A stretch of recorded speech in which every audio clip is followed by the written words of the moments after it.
మేము ముందు పోవాలా మీరు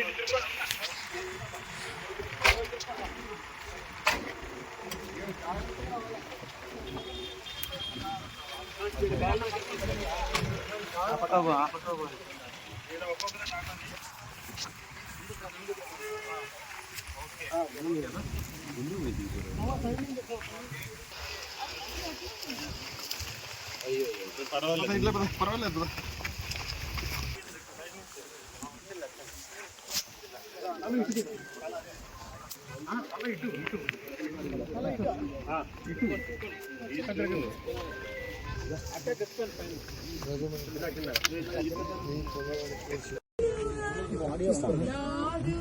బాడీ వంకర పెట్టినారు. ఓకే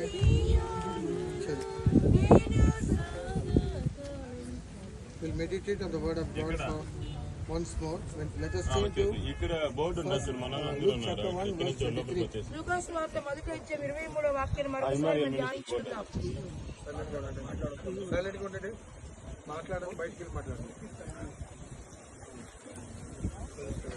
లూకాసు వార్త మొదటి అధ్యాయము 23వ వాక్యము.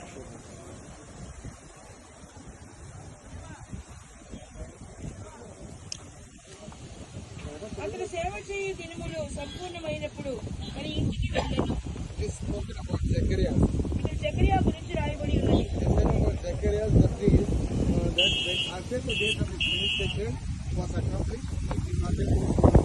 యాజకుడైన జకరియా గురించి రాయబడి ఉన్నది. తాను సేవ చేయ దినములు సంపూర్ణమైనప్పుడు అతను తన ఇంటికి వెళ్ళి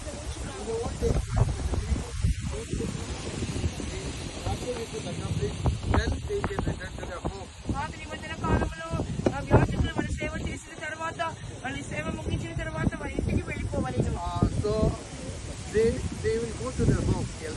వారు తమ ఇంటికి వెళ్ళదురు.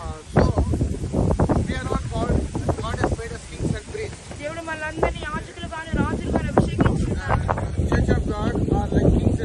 దేవునికి సంఘం అని చెప్పినప్పుడు రాజులు యాజకులై ఉన్నారు.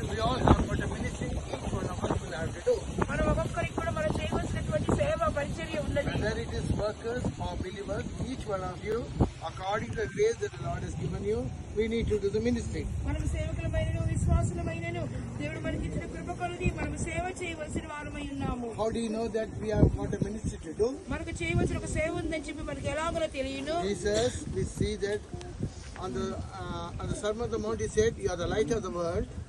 కొండ మీద ప్రసంగం అందు యేసు చెప్పి ఉన్నారు, మీరు లోకములకు వెలుగై ఉన్నారు. Let the men see your good works. Let the good works shine like light. Let others see that. మనుషులు మీ సత్క్రియలను చూసి దేవుని మహిమపరిచినట్లు ఆ వెలుగును వారి ఎదుట ప్రకాశింపనివ్వుడి. Seeing our good works, they should come towards the light.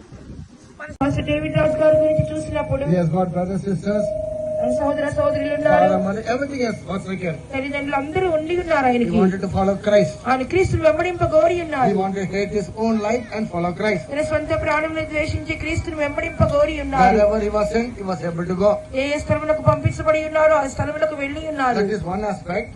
మరొక అనుభవము, Then other aspect, he has to take up his cross. ఇంకొక అనుభవం ఏమనగా తన సిలువను తాను ఎత్తుకొనవలెను. What do you mean by taking up the cross? సిలువను మోయుట అనగా అర్థమేమి? When Christ took up his cross, he has to bear all the reproaches, all types of sufferings. యేసు ప్రభు తన సిలువను ఎత్తుకున్నప్పుడు సమస్త నిందలు అవమానములు అన్ని కూడా మనం భరించవలెను. And all type of hardship he had to undergo. అన్ని విధముల హింసలు మనం సహించుకొనవలెను. Jesus, when he took up the cross, he had to undergo all these things. యేసు ప్రభు సిలువను ఎత్తుకున్నప్పుడు వీటన్నిటి గుండా ఆయన వెళ్ళవలసి వచ్చెను. So even each one of the servant of God, according to their calling, they have to take up the cross and follow Jesus. మనము కూడా మన పిలుపు తగినట్లుగా మన సిలువను ఎత్తుకొని మన క్రీస్తును వెంబడించవలెను. So even he took up his cross and he was able to follow till the end of his life. ఆయన కూడా తన సిలువను ఎత్తుకొని తన జీవితం అంతము వరకు ఆ యేసును వెంబడించిన వారిగా కనబడి ఉన్నారు. Yesterday he understood that his end was near. నిన్నటి దినం ముందు ఆయన తెలుసుకొని ఉన్నారు ఆయనకు అంతము సమీపించినదని. So when his end was near, ఆయన అంతము సమీపించినప్పుడు I heard that he called up all the known people and he wanted to see for the last time.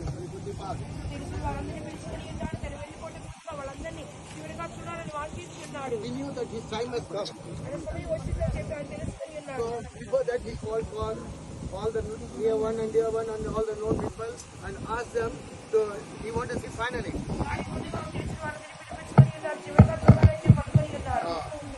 So So he knew that his end was near. ఆయన అంతము సమీపించిందని చెప్పి ఎరిగి ఉన్నారు. So after his ministry was accomplished, he went to his own house. ఆయన తన సేవను ముగించిన తర్వాత తన ఇంటికి వెళ్లి ఉన్నారు. He went to his own house. ఆయన తన ఇంటికి వెళ్లి ఉన్నారు.